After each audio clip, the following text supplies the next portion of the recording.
बहुत बहुत स्वागत है आप सभी दर्शकों का हमारे इस YouTube channel at educational platform में। अभी आए दिन हमारे इस YouTube चैनल पर बीएड सेकेंड ईयर के प्रशिक्षुओं के लिए एक्टिविटीज़ फाइल, इंटर्नशिप की एक्टिविटीज़ फाइल कैसे तैयार हो रही है, कैसे तैयार होगी, इसी विषय को लेकर हम लोग आपस में डिस्कशन करते हैं। और इसी स्कूल इंटर्नशिप एक्टिविटीज़ फाइल की तैयारी कैसे हो, इस कड़ी को आगे बढ़ाते हुए आज हम लोग चर्चा करने जा रहे हैं। वह है school internship school cumulative record activities number 8।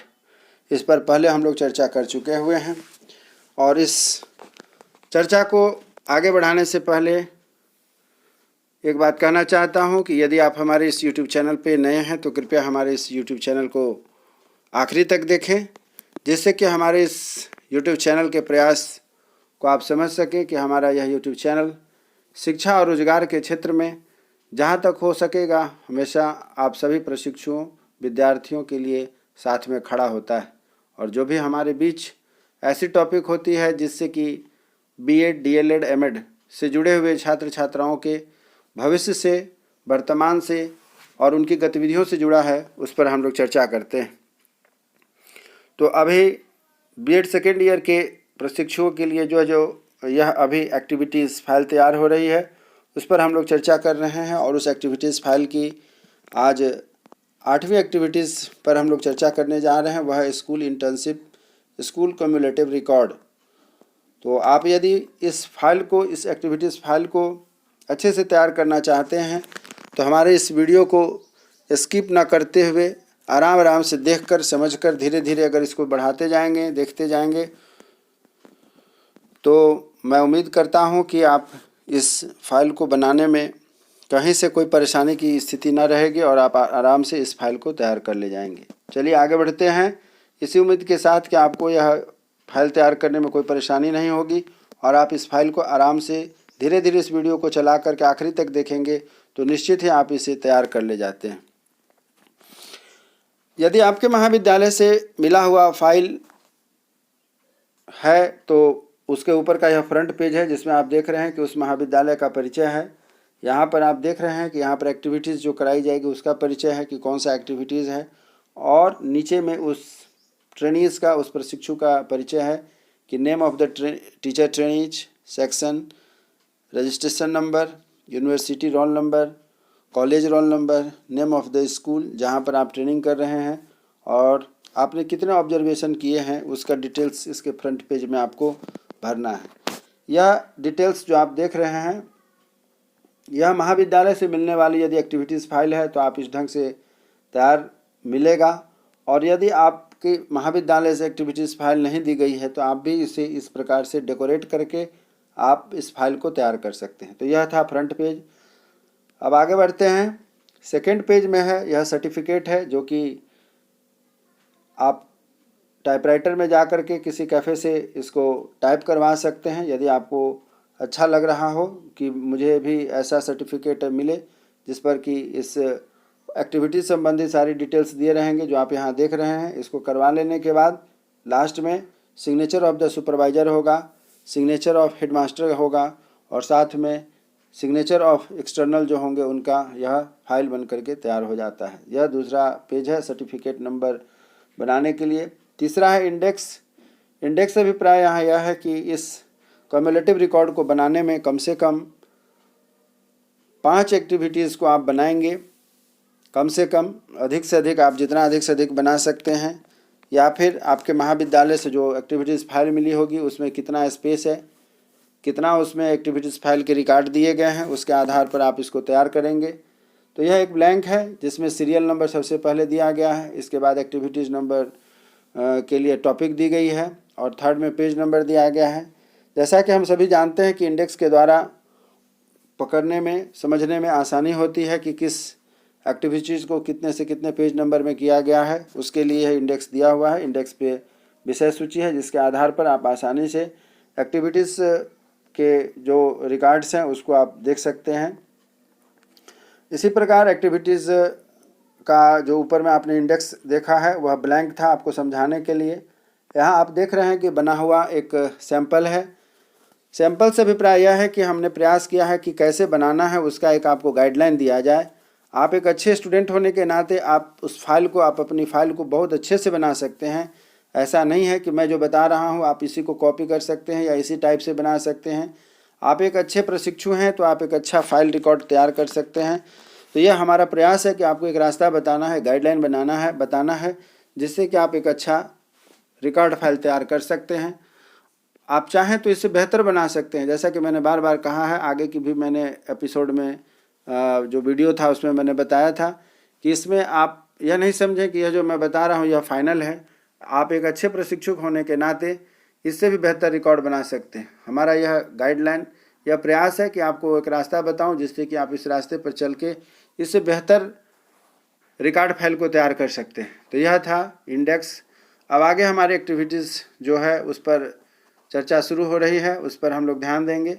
यह परिचय है एक्टिविटीज़ का, पहले का फर्स्ट पेज है, उसमें जो आप देखिए एक्टिविटीज़ शुरू होने से पहले है school internship, school cumulative record.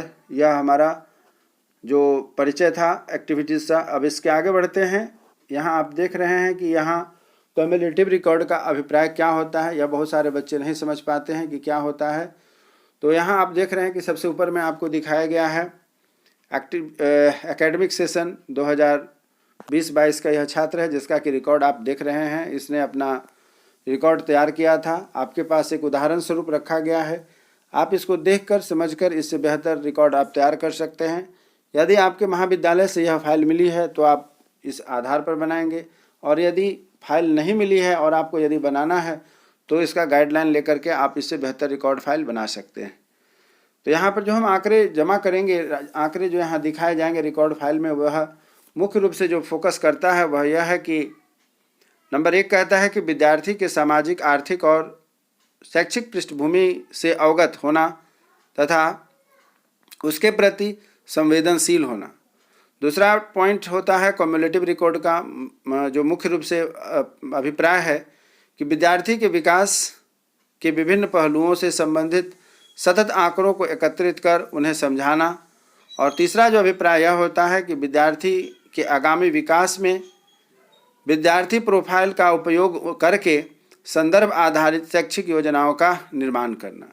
अब आगे बढ़ते हैं। इस बच्चे का डिटेल्स आप यहाँ देख सकते हैं। बच्चा जिला जो जहाँ से यह बिलोंग करता है वह भरा जाएगा, प्रखंड जहाँ से बिलोंग करता है, जहाँ यह रहता है वह स्कूल, उसके बारे में लिखना है। उसके बाद उसके विद्यालय का नाम लिखना है, जो आप देख रहे हैं यहाँ प्राथमिक विद्यालय है, तथा संकुल भी जो है प्राथमिक विद्यालय में ही बनता है, पढ़ता है। अब इस बच्चे की व्यक्तिगत जानकारी यहाँ दी गई है। विद्यार्थी का नाम है सीमा कुमारी, कक्षा है 5, रोल नंबर है 5, और यहाँ जो है कि प्रवेश या नामांकन संख्या की तिथि जो दी गई है इसमें खाली है, परंतु आप इसमें किस तिथि में इसका नामांकन हुआ है उसको डालेंगे, और नामांकन किस तिथि में हुई है, किस कक्षा में हुई है, और उसका सीरियल नंबर क्या है वह डालेंगे। इस बच्चे की जन्म तिथि है 12/4/2009 तथा यह हिंदू धर्म से बिलोंग करता है। इसके बाद आगे बढ़ते हैं कि यह अन्य पिछड़ा वर्ग का यह बालक है, बालिका है, और इसका डिटेल्स है कि इसकी जाति दी गई है, इसकी भाषा मातृभाषा है हिंदी, और ग्रुप है ए पॉजिटिव, तथा यह किस पीढ़ी का विद्यार्थी है तो तीसरी पीढ़ी का विद्यार्थी है। तीसरी पीढ़ी के विद्यार्थी से अभिप्राय है कि इसके ऊपर इसके पिताजी ने पढ़ाई लिखाई कर रखी हुई है और इसके दादाजी ने भी पढ़ाई लिखाई कर रखी हुई है, इसीलिए यह तीसरी पीढ़ी का पढ़ने लिखने वाला विद्यार्थी है। उसके बाद बारी आती है कि इसका जो घर का पता डिटेल्स है, क्योंकि यह जो फॉर्मेट हम लोग भर रहे हैं यह व्यक्तिगत परिचय पर आधारित है, इसलिए इस बच्चे की यहाँ पर एड्रेस पूरी दी गई हुई है। यहाँ आप देख रहे हैं कि माँ का नाम है कौशल्या देवी, पिता का नाम है राजकुमार, तथा अभिभावक जो हैं, जो जिनके यहाँ बच्चा रहता है उसका नाम है राम प्रवेश कुमार।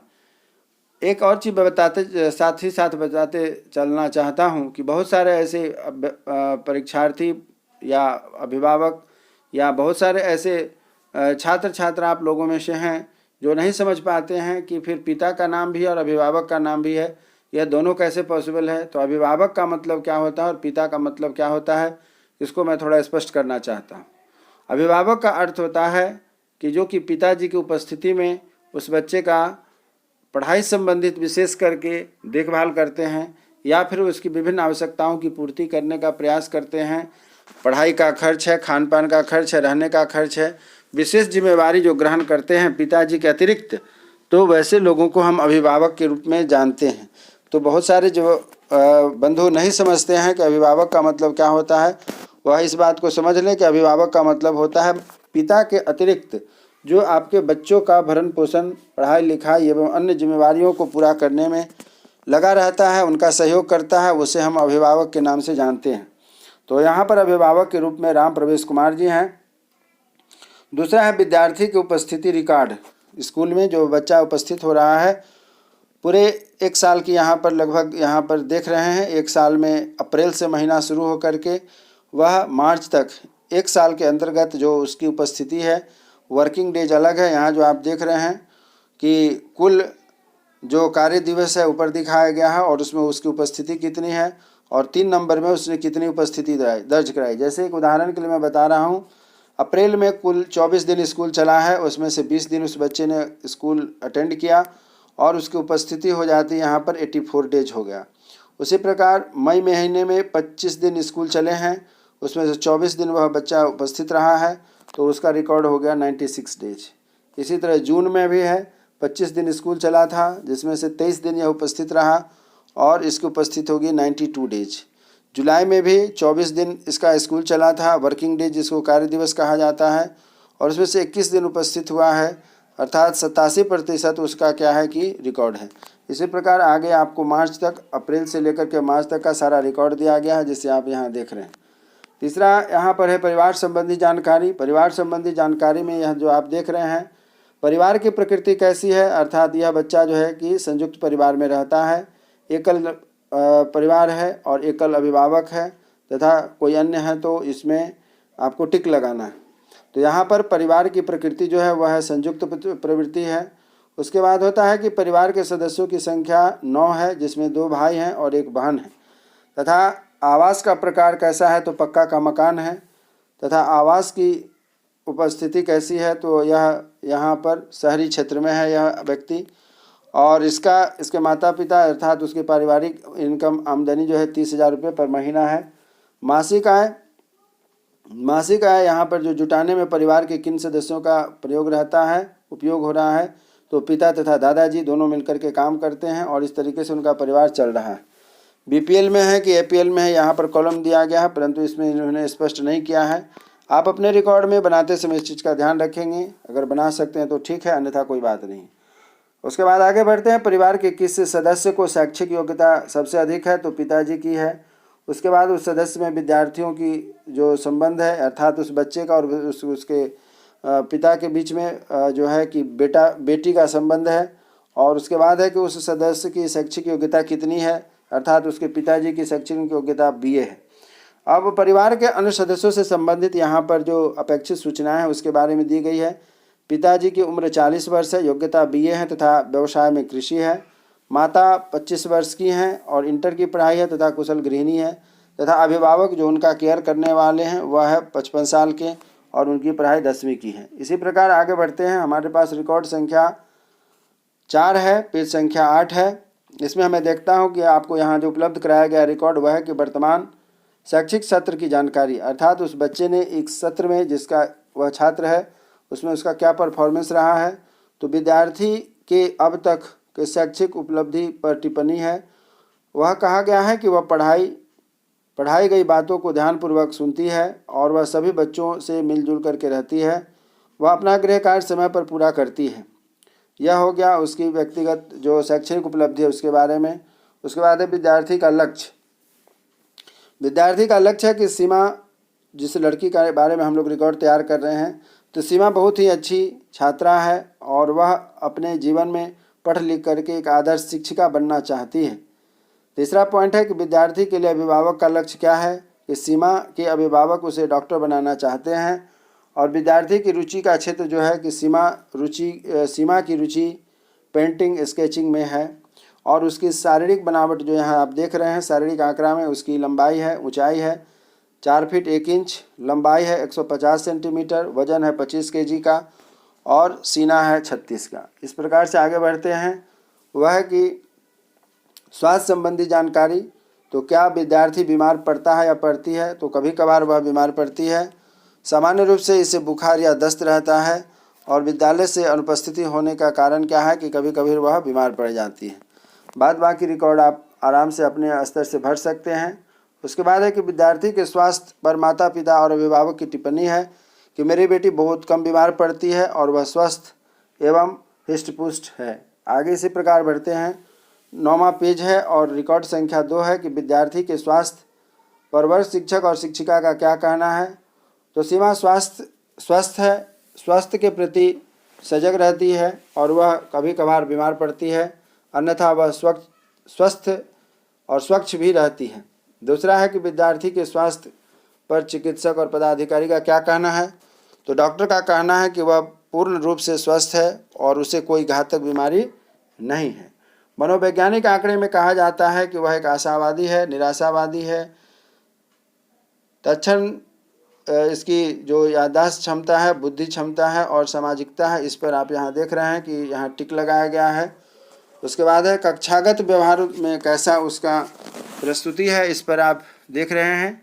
सभी के बारे में यहाँ पर आपको रिकॉर्ड में देखने को मिल रहे हैं कि क्या सब कहा गया है। तो रिकॉर्ड संख्या 8 में जो हम लोग देख रहे हैं वह यह स्पष्ट है कि नंबर 1 में कहा गया है कि विद्यार्थी कक्षा में प्रश्न पूछती है। तो हाँ, पूछती है, सामान्य स्तर से वह प्रश्न पूछती है। दूसरा में है कि क्या वह कक्षा में अनुशासित रहती है। तो हाँ, रहती है, बहुत अनुशासित है, अर्थात इसमें टिक लगा है। तीसरा है वह सहपाठियों से बातें करती है। तो हाँ, सामान्य रूप से बातें करती है। शिक्षक की बातों को ध्यान से सुनती है। तो हाँ, सुनती है, इसीलिए पहले में टिक लगा है। पूछे गए प्रश्नों और उत्तर पर देता है यहाँ पर उत्तर। उसके बाद है छठा है कि कक्षा में पाठ्य पुस्तक लाता है या लाती है। तो हाँ, रेगुलर लेकर के आती है। गृह कार्य करके लाता है या लाती है। तो हाँ, लाती है, इसीलिए इसमें अधिक पर टिक लगा गया है। उसी तरह के कक्षा में शरारत करता है या करती है। तो कम करती है, बच्चे हैं तो शरारत करनी भी चाहिए थोड़े बहुत। कक्षा में आगे बैठती है। 10वां पॉइंट है कि कक्षा में समय पर आता है या आती है। तो हाँ, आता है या आती है, दोनों ही बातें हैं। और उसी तरीके से कक्षा में उदास रहता है या रहती है। तो बहुत कम, नहीं के बराबर। और 12वां पॉइंट है कि पाठ्य पुस्तक पर रख रखाव करता है या करती है। हाँ, तो रखती है। और 13वां पॉइंट है कि विद्यालय पोशाक नियमित रूप से पहन करके आती है। तो हाँ, आती है। तो इस तरीके से इनका यह जो कक्षागत व्यवहार की जो जानकारी थी वह पुष्ट हो जाती है। अब आगे बढ़ते हैं। इसमें जो बताया गया है वह हम लोगों को ध्यान देना है। वह है कि विद्यार्थी की कक्षागत व्यवहार व छात्र अध्यापक अध्यापिका के द्वारा कक्षा में शिक्षक शिक्षिका का जो समग्र टिप्पणी है उस पर है कि सीमा बहुत ही अनुशासित छात्रा है और वह अपना गृह कार्य समय पर पूरा करती है, सभी के साथ मिलजुल करके रहती है। यह हो गया विद्यार्थी के कक्षागत व्यवहार पर छात्र अध्यापक अध्यापिका के द्वारा कक्षा शिक्षक शिक्षिका के समग्र टिप्पणी। दूसरा पॉइंट है कि यहाँ पर विद्यार्थी के शैक्षिक स्तर एवं व्यवहार के संबंध में माता पिता और अभिभावक की क्या टिप्पणी है। तो उनका कहना है कि मेरी पुत्री बहुत ही होनहार है और वह अपने जीवन में पढ़ लिख कर जरूर कुछ बनेगी, ऐसा उनके अभिभावक का कहना है। इसी प्रकार तीसरा पॉइंट जो हम देख रहे हैं वह यह है कि विद्यार्थी कक्षागत प्रदर्शन अर्थात कृति व छात्र अध्यापक अध्यापिका की टिप्पणी दी गई है, अर्थात उसके साथ जो छात्र अध्यापक अध्यापिका हैं उनका क्या कहना है। तो सीमा पढ़ने में बहुत ही तीव्र बुद्धि की है, वह सभी प्रश्नों का सही उत्तर देती है, उसमें नेतृत्व की क्षमता भी बहुत अच्छी है। यह हो गया तीसरा पॉइंट। चौथा पॉइंट में जो हम लोग देखने जा रहे हैं वह है कि संभावित उपचारात्मक उपाय क्या हैं। तो उसमें देखा जाएगा कि सीमा अपने भविष्य में कुछ बहुत अच्छा कर सकती है, अगर वह मेहनत करे तो अपने लक्ष्य को जरूर हासिल करेगी। 5वां पॉइंट है कि उपचारात्मकता का प्रभाव यह है कि उसे सही मार्गदर्शन दिया जाए तो वह अपने जीवन में बहुत अच्छा कर सकती है और उसका भविष्य उज्जवल हो सकता है। और इसी तरीके से आगे है कि सामग्री पाठ्यपुस्तक पोशाक और छात्रवृत्ति ये सभी प्राप्ति की तिथि जो कि विद्यालय से प्राप्त होता है उन्हें उसके आधार पर दिया गया है कि पाठ्यपुस्तक कब मिला, तो यहाँ एक तिथि दी गई है, पोशाक कब मिली वह दी गई है, और छात्रवृत्ति जो उसे मिलती है वह भी उसे जो मिलती है उसकी तिथि यहाँ दी गई है। 9वां पॉइंट है कि वर्तमान शैक्षिक सत्र का उसका विवरण है, अर्थात उसने जो परीक्षा लिखी है, परीक्षा फल फर्स्ट टर्मिनल में कैसा अंक आया है उसे आप देख रहे हैं। एक चीज़ यहाँ पर ध्यान देने की बात यह है कि यह चार्ट जो बनाया गया है कि लगभग ऐसा चार्ट है जिसमें कि सभी कक्षा के बच्चों का रिकॉर्ड तैयार हो सके, इसीलिए आप जो इसमें देख रहे हैं कि कुछ ऊपर से अंक दिए गए हैं और नीचे जा कर के कुछ में क्रॉस किया गया है, अर्थात जिस कक्षा में जिन विषयों की पढ़ाई नहीं होती है उन्हें क्रॉस कर दिया गया है, तथा जिन विषयों की पढ़ाई होती है और जिनकी परीक्षा के मार्क्स मिले हैं उसको बैठा दिया गया है। जैसा कि आप देख रहे हैं यह कक्षा 5वीं की स्टूडेंट है, इसमें गणित की पढ़ाई, अंग्रेजी की पढ़ाई, हिंदी, संस्कृत, पर्यावरण, विज्ञान, इन विषयों की मुख्य रूप से पढ़ाई होती है। तो इसलिए यहाँ पर आप ऊपर के जो 6 विषय हैं इसमें इनकी मार्किंग की गई है, जिसमें न्यूनतम प्राप्तांक, कुल प्राप्तांक तथा प्राप्तांक का प्रतिशत यहाँ आप देख रहे हैं दिया गया। लेकिन नीचे का जो है जैसे गृह विज्ञान, वाणिज्य, कंप्यूटर विज्ञान, कला, शिल्पकला, चित्रकला, स्वास्थ्य शिक्षा, कृषि और अन्य, ये सभी 5वीं क्लास के स्तर के बच्चों के नहीं हैं, और आगे के क्लास के यदि कक्षा के बच्चों की यदि रिकॉर्डिंग ली जाती है तो उसके लिए वहाँ पर उसका प्रयोग होगा। इसी प्रकार इस चार्ट को तैयार करते हुए हम आगे बढ़ते हैं पेज नंबर 11 की ओर। जो हम देख रहे हैं यहाँ सेकेंड टर्मिनल का मार्क्स है, जो हाफ ईयरली की परीक्षा का मार्क्स है, जिसमें आप देख रहे हैं कि इसमें कुछ विषय बढ़ाए गए थे, जिसके आधार पर जो है कि आप यहाँ देख रहे हैं कि जिससे इसमें ड्राइंग हुआ था, उसके बाद चित्रकला हुआ, कला अर्थात खेलकूद हो गया या फिर नृत्य संगीत हो गए, जो भी कला उस स्कूल में आयोजित हुई थी उसके आधार पर इनको अंक दिए गए हाफ ईयरली की परीक्षा में, और इस तरीके से यह चार्ट जा कर के इनका तैयार हुआ है। आगे बढ़ते हैं। इस चार्ट को तैयार करते हुए जैसा वह स्टूडेंट होगा जिसका आपको रिकॉर्ड तैयार करना है उसके डिटेल्स इसमें डाले जाएंगे।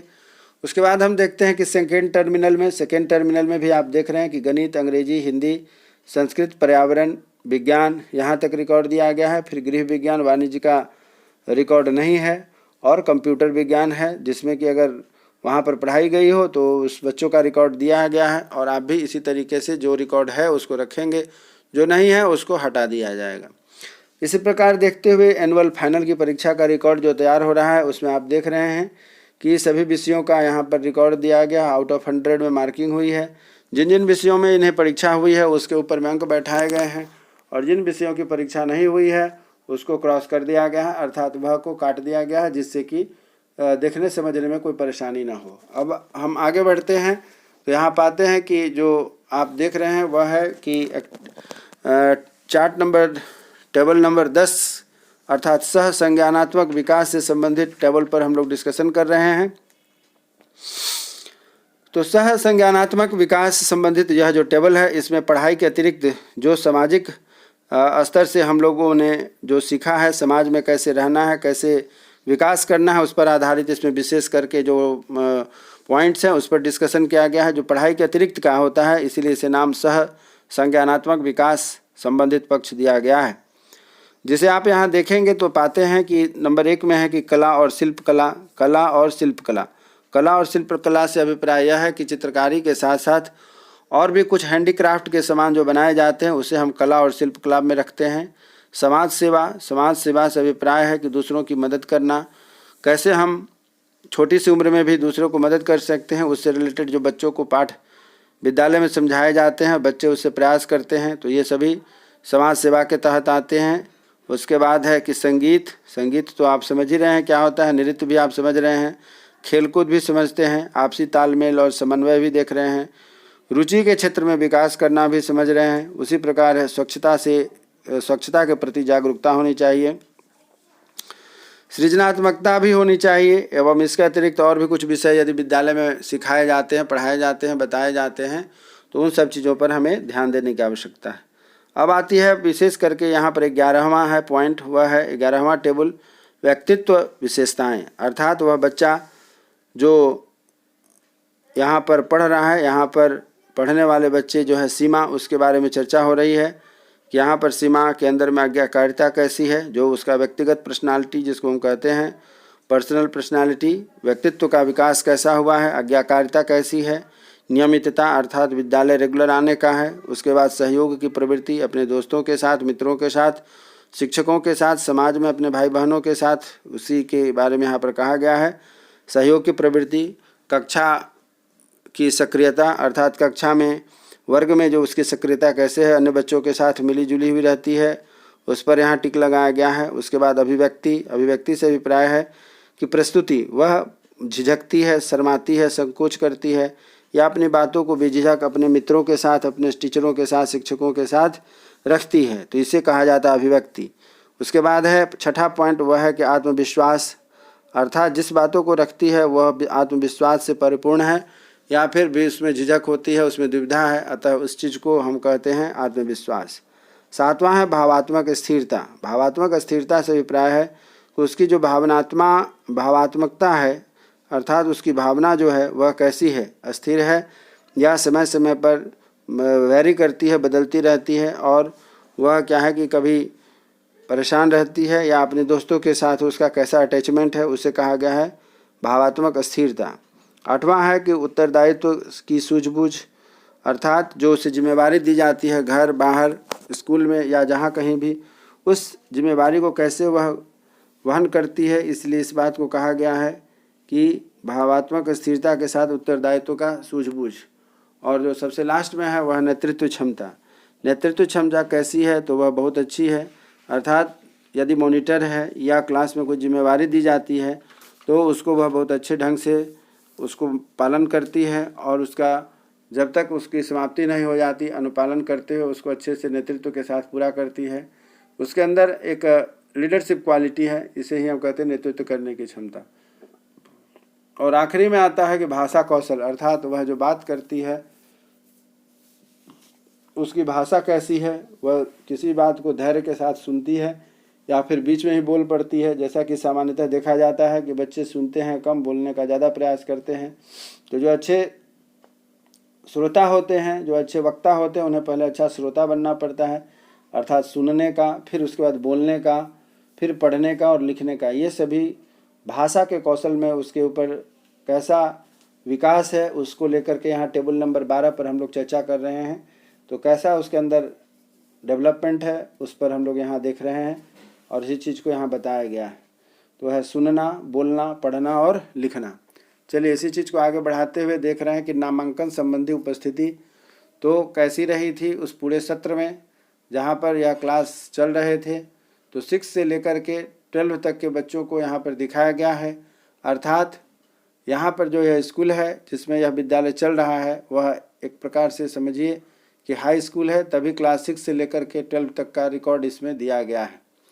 आप जिस विद्यालय में पढ़ाने जा रहे हैं उस विद्यालय के अनुसार अपने रिकॉर्ड चार्ट को तैयार करेंगे और एक अच्छे प्रशिक्षु के तौर पर मैं उम्मीद करता हूं कि एक अच्छा रिकॉर्ड तैयार करेंगे। यहाँ पर मैंने प्रयास किया है कि जहाँ तक हो सके यह क्युमुलेटिव रिकॉर्ड बनाने में आपको कोई परेशानी ना हो, इस कारण धीरे धीरे सभी बिंदुओं को मैंने आपके सामने प्रस्तुत किया है। आप यदि एक अच्छा रिकॉर्ड तैयार करना चाहते हैं तो हमारे बताई गई सलाह को शुरू से आखिरी तक धीरे धीरे आराम से चला करके देखें, तो उसको आपको इसमें कोई परेशानी नहीं होगी, जिसमें आप बहुत आराम से बहुत अच्छे से तैयार कर सकते हैं और रिकॉर्ड को जमा कर सकते हैं। और आप एक यदि अच्छे प्रशिक्षु हैं तो यह जो मैंने सलाह दिया है, बताया है, इसको और बेहतर बना सकते हैं। और वीडियो के आखिरी में मैं प्रयास करूंगा कि इससे रिलेटेड जो है जो डाटा है, डॉक्यूमेंट से रिलेटेड जो भी इन्फॉर्मेशन है उसका मैं आपको डॉक्यूमेंट्स पेपर के तौर पर PDF में यहाँ उपलब्ध करा देता हूँ, जिसे आप देख करके चाहें तो स्क्रीनशॉट ले करके या जैसे भी हो आप इसे बना सकते हैं। फिर भी यदि कोई परेशानी आपको रह जाती है इस रिकॉर्ड को तैयार करने के लिए, तो जो हमारे और आपके बीच में कम्युनिकेशन का माध्यम है वह है कमेंट्स करना। कमेंट्स के द्वारा आप अपनी समस्या को मुझे बताएं। मैं प्रयास करूंगा कि आपकी समस्या को जहां तक हो सके दूर कर सकूं। इससे मैं अपने आप को बड़ा ही सौभाग्यशाली समझूंगा कि यदि आप हमसे कुछ प्रश्न करते हैं और मैं आपको संतुष्ट कर पाता हूं आपके प्रश्नों के उत्तर के जवाब के लिए। तो चलिए इसी उम्मीद के साथ कि फिर से एक नए वीडियो में एक नए टॉपिक के साथ, अभी तक हम लोगों ने एक्टिविटीज़ नंबर 8 तैयार किया है। अब आगे आने वाली जो हमारी वीडियो होगी अगला वह होगी एक्टिविटीज़ नंबर 6 पर आधारित। 7th के ऊपर फिर अगले वीडियो में कुछ डिस्कशन करेंगे। आगे जो हमारा वीडियो होगा वह होगा एक्टिविटीज़ नंबर 6, और आप हमारे वीडियो का इसी तरीके से इंतज़ार करें जिससे कि आपको एक्टिविटीज़ फाइल तैयार करने में कोई परेशानी ना हो। तब तक आप स्वस्थ रहें, मन लगा करके पढ़ाई करें और अपने भविष्य की तैयारी में जुटे रहें।